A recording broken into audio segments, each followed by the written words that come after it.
In politics, a word here or a sentence there can sometimes give us a big insight into complex situations. See how Mohan Bhagwat's retirement at 75 remark has triggered a big debate, even though the RSS chief was only quoting Morapan Pingle and did not say a word about Prime Minister Narendra Modi or his age. So much so that the opposition leaders have used it to taunt the PM, but the BJP has virtually gone silent. You don't hear many BJP leaders blasting the opposition and telling them that they are misinterpreting Bhagwat's remark. What we did see was the government nominating to the Rajya Sabha two persons who are loved by the Sangh, Sadanandan Master from Kerala and historian Meenakshi Jain. That came barely 3 days after Bhagwat's remark. And then on Monday, we saw PM Modi showing more generosity towards a crucial ally, Chandrababu Naidu. President Murmu appointed senior TDP leader Ashok Gajapati Raju governor of Goa. As far as I can remember, it's the first time that the Modi government has sent a BJP ally to a Raj Bhavan. These things look unrelated, but in politics, 1 plus 1 can sometimes be 11. Anyway, our editor-in-chief Shekhar Gupta did a very insightful column on Bhagwat's remark on Saturday. You can open the link here to listen. I have nothing to add to that. What I'm going to discuss in this episode of Politically Correct is Home Minister Amit Shah's retirement plan. Addressing women farmers in Ahmedabad last week, he said, and I quote, "I have decided that whenever I retire, I will spend the rest of my life for Veda, Upanishad, and natural farming." It has evoked a lot of curiosity in political circles. Shah is not known to share personal things in public, except on rare occasions, like when he posted his picture playing chess with his granddaughters, or when he was trying to make one of them wear a BJP cap. During an interaction a few years ago, I asked him what kind of music he liked. I was told by someone who knew him well that he liked music. आप जानकर क्या करोगे? Why should you know it? Amit Shah dismissed the question. He was the BJP president then. So why was he sharing his retirement plan with women farmers in Ahmedabad? If you hear his entire speech, he is looking to be in power for another decade at least. Because he told the women farmers that the Ministry of Cooperation was putting in place the infrastructure that would ensure in 8 to 10 years that the wheat grown through natural farming would be exported and the profit would come directly into their bank accounts. So he was giving his ministry's vision for the next 10 years, 8 to 10 years, as I said. There seemed to be nothing irregular about what Shah said in Ahmedabad. The only thing you could deduce from his speech is that he does not intend to be a politician till he lives, like many in his party want Prime Minister Narendra Modi to be. So Amit Shah has a retirement plan, a 75-year age ceiling or something else.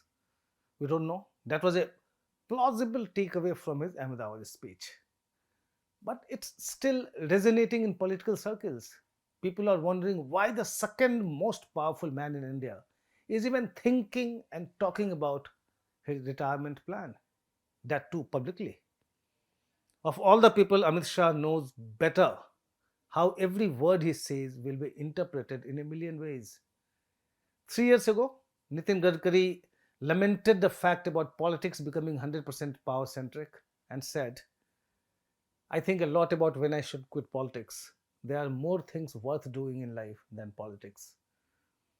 That was Gadkari. Many people sat up to take note of what Gadkari said. But the reasons were different then. Gadkari was virtually a loner in the party and the government. Anybody considered close to him had to pay a price.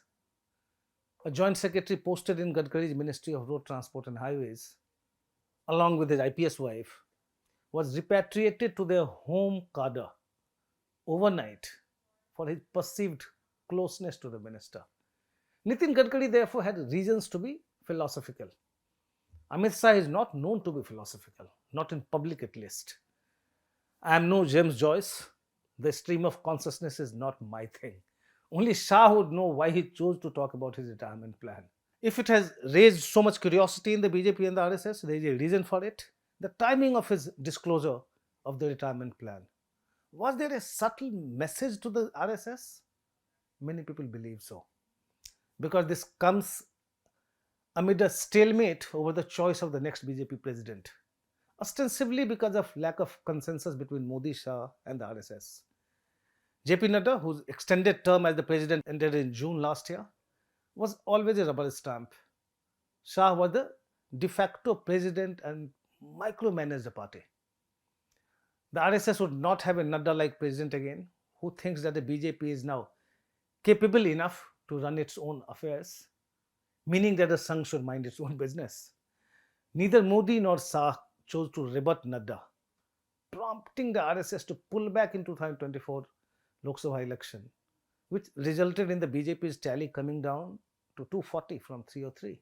The Sangh has rallied behind its ideological protege in assembly elections since then, but it has learned its lessons. The RSS wants the next BJP president to be someone who has absolute clarity about loyalty. But Shah too must have his loyalist as Nadda's successor. He has to maintain absolute control over the party.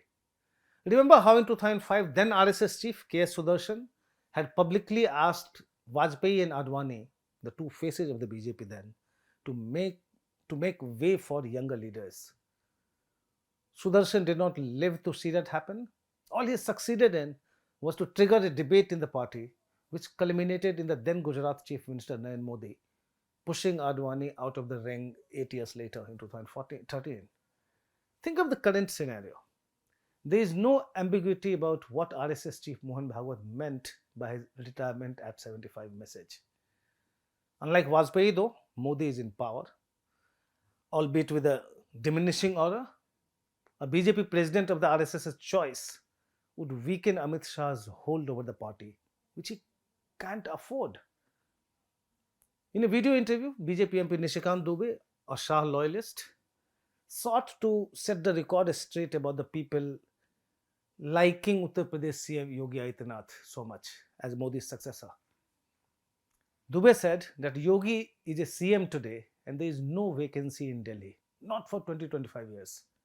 Besides, people voted in 2017 UPS election for Modi, not Yogi.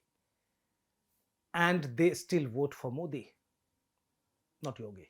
He did not say not Yogi, but that's what he meant.